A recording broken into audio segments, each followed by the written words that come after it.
근데 지금 2주택자, 3주택자 중과세를 적용을 받는 사람들은 이 장기보유 특별공제가 하나도 적용이 안 된다는 것도 하나의 이슈라고 보시면 될 것 같아요. 신규로 조정대상 지역으로 지정된 곳은 계약일로부터 6개월 이내 잔금을 치러야 되는 겁니다. 본인 상황에 맞는 것은 꼭 전문가와 상의를 해서 결정하시면 좋겠습니다.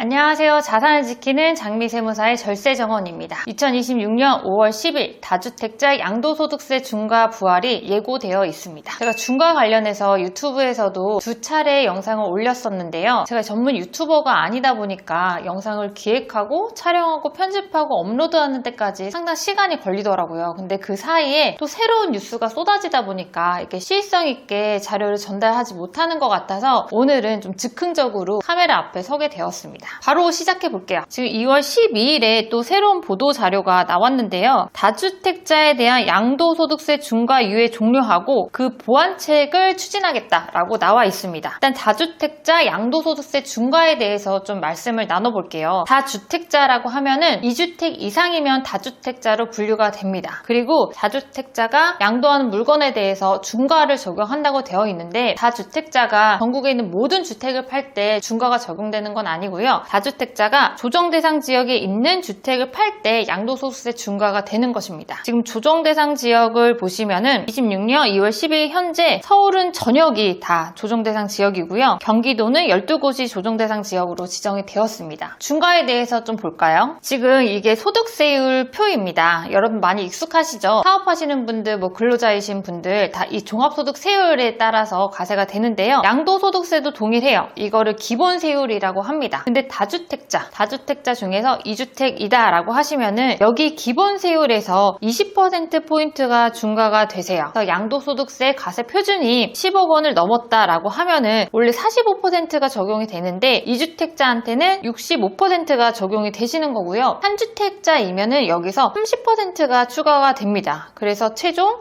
75%가 적용이 되는 거예요. 근데 10% 지방소득세가 또 붙잖아요. 그럼 최종 82.5%가 적용된다는 결과가 나오게 됩니다. 근데 중과세율보다 더 중요한 건 장기보유 특별공제에 대해서 적용이 되지 않는다는 거예요. 우리 양도차익은 오랜 기간 동안 쌓아온 거잖아요. 근데 이게 한 해에 실현되면서 양도소득세가 나오는 건데 오랜 기간 보유한 거에 대해서 공제를 해주고 있습니다. 지금 2주택자나 3주택자의 경우에는 여기 있는 표 1을 적용을 하게 되는데 3년 보유한 거에 대해서 연간 2%씩 적용된다고 보시면 될 것 같아요. 그래서 최장 15년 이상을 보유했을 때 2% 적용을 해서 30%가 적용이 된다라고 보시면 되는데 예를 들어서 양도소득세 과세 차익이 10억 원이라고 했을 때 내가 15년을 보유하고 있으면은 10억 원에서 30%를 차감한 7억 원에 대해서 이제 과세를 하게 되는 겁니다. 근데 지금 2주택자, 3주택자 중과세를 적용을 받는 사람들은 이 장기보유 특별공제가 하나도 적용이 안 된다는 것도 하나의 이슈라고 보시면 될 것 같아요.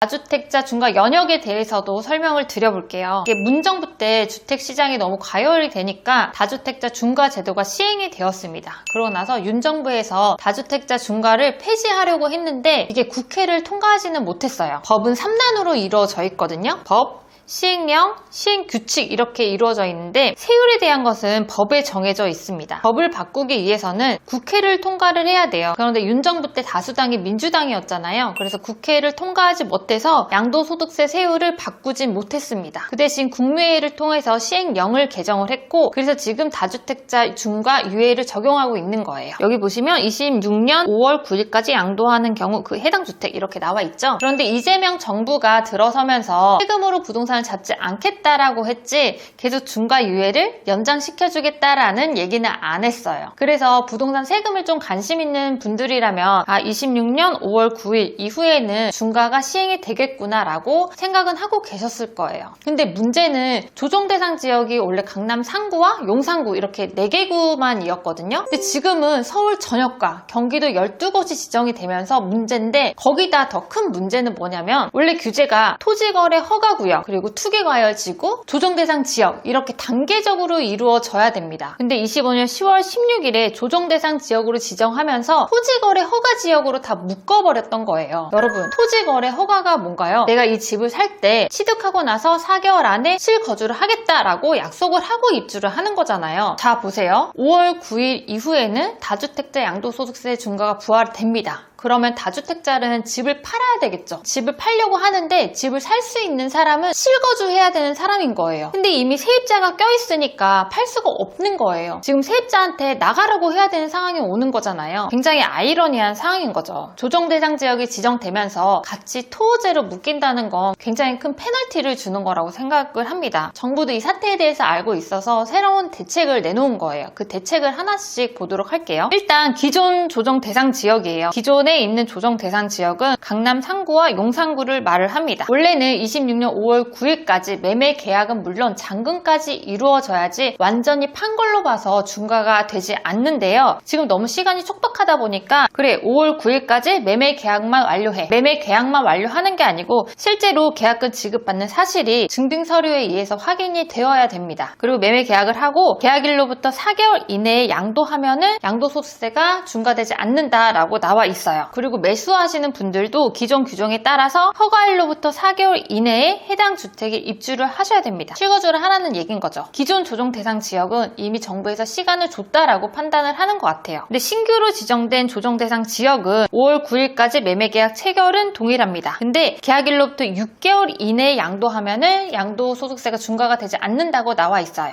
여기는 4개월, 여기는 6개월인 점이 좀 다르죠. 근데 제가 아까 토지허가거래구역으로 묶이면서 기존 세입자를 내보내야 되는 그런 상황이 발생할 수 있다고 얘기 드렸잖아요. 그래서 이미 임대 중인 주택에 대해서 그 해결책을 제시를 했는데요. 임대 중인 주택도 매도가 원활하게 이루어질 수 있도록 실거주 의무를 제한적으로 완화한다고 되어 있습니다. 지금 발표일 기준 26년 2월 12일 현재 체결된 임대차 계약상의 최초 계약 종료일까지 유예가 된다는 거예요. 지금 다주택자가 주택을 팔아야 되는데 이미 임대차 계약에 껴있으면은 실거주를 할 수가 없잖아요. 그러면 지금 세입자까지는 보호를 해줘야 된다. 이 임대차 계약이 끝나면은 그때 들어와서 2년 실거주를 해라라고 대책이 나온 겁니다.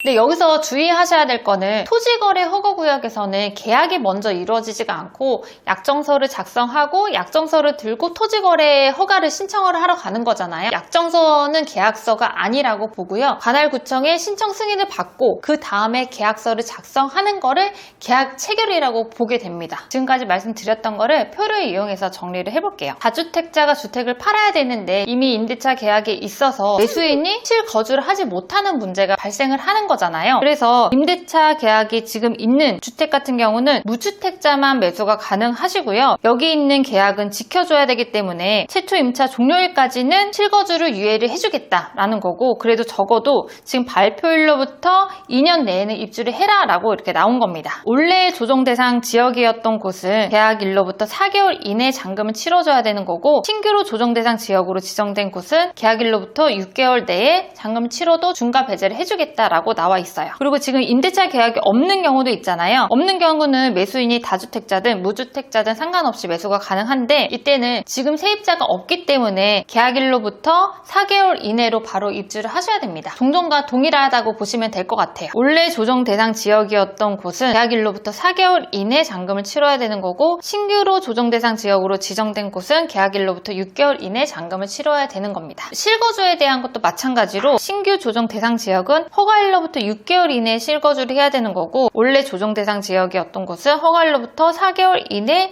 실거주를 해야 된다는 거죠. 제가 말씀을 드리면서도 참 복잡하다라는 생각이 드는데요. 그래도 세무사 입장에서는 세금이 그래도 많이 바뀌진 않아서 다행이다라는 생각을 합니다. 세법으로 따지자면 5월 9일이 잔금일 기준이었는데 계약을 체결하고 계약금 지급받는 걸로 바뀐 거거든요. 다주택자분들도 되게 혼란 속에 있으실 것 같은데요. 내가 이 집을 보유세를 내며 버티느냐, 혹은 중과 중과 유예를 하는 지금 시점에 빨리 팔아야 되는지 결국에는 세금으로 의사결정을 하시는 걸 거예요. 그래서 중과 전과 후 한번 시뮬레이션을 해봤으면 좋겠고요. 다른 방안이 있을 수도 있는 거잖아요. 예를 들어서 아파트가 아니라면 임대주택을 등록하는 것도 있을 수가 있겠고, 자녀에게 증여를 한다든지 저가로 양수도를 한다든지 다양한 방법들이 있으니까 본인 상황에 맞는 것은 꼭 전문가와 상의를 해서 결정하시면 좋겠습니다.